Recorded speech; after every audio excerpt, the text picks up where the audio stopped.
Higala, you are still listening sa DXMU FM 88.9, your development radio. Of course, kinigihapon nga programa ang atuang gipaminawan ang harana sa DXMU FM. Kauban gihapon ko ninyo, no? This is LJ Iman Aninayon, alang ning adlaw nga Domingo, January 18, 2026. Ug as promised, medyo dugay-dugay na ako na napapaminaw sa inyo no, ang ato ang tingog. Pero as promised kaganina sa atong intro, na atay ihatag kaninyo nga usa ka awit, no? Alang ni sa tanan nga mga avid listeners sa DXMU FM harana.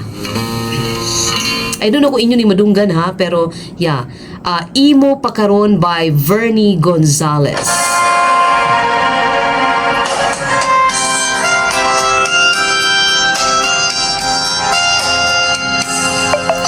Padayon sa himaya mo karon, ang kanhitang nangagi ilubong. Padayon sa hudyaka samtang imo pagkaron, kay ugma damlag lain na ang panahon.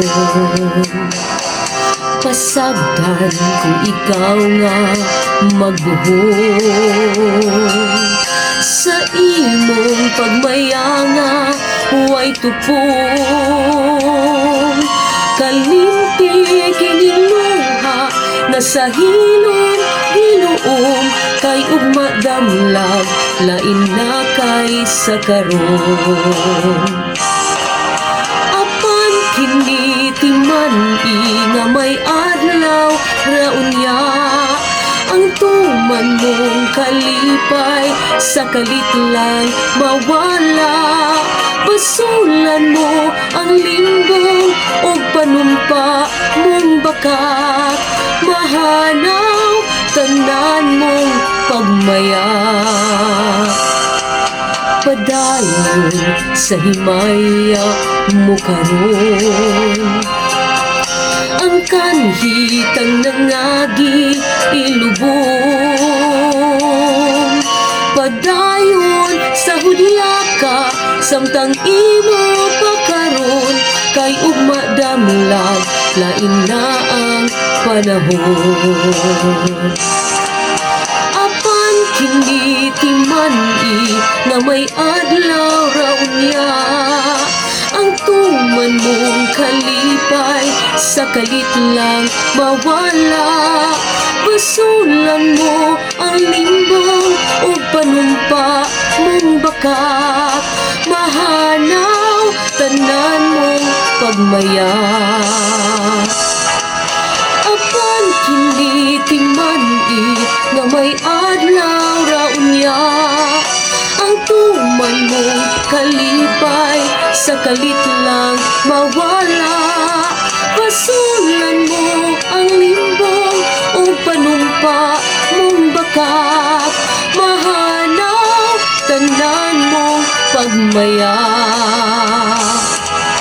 Apan kinitiman nga may adlaw raunya, ang tuman mong kalipay sa kalit lang mawala. Basulan mo ang limbong o panumpa mong bakat, mahanaw tanan mong pagmaya.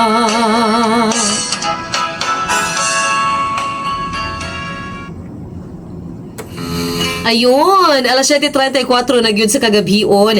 Mao kato ang atong awit giuluhan og Imo Pakaron. Yes, ugma imo lang gihapon. Pero bitaw no, that was a song by Vernie Gonzalez. Anyway, here's another song.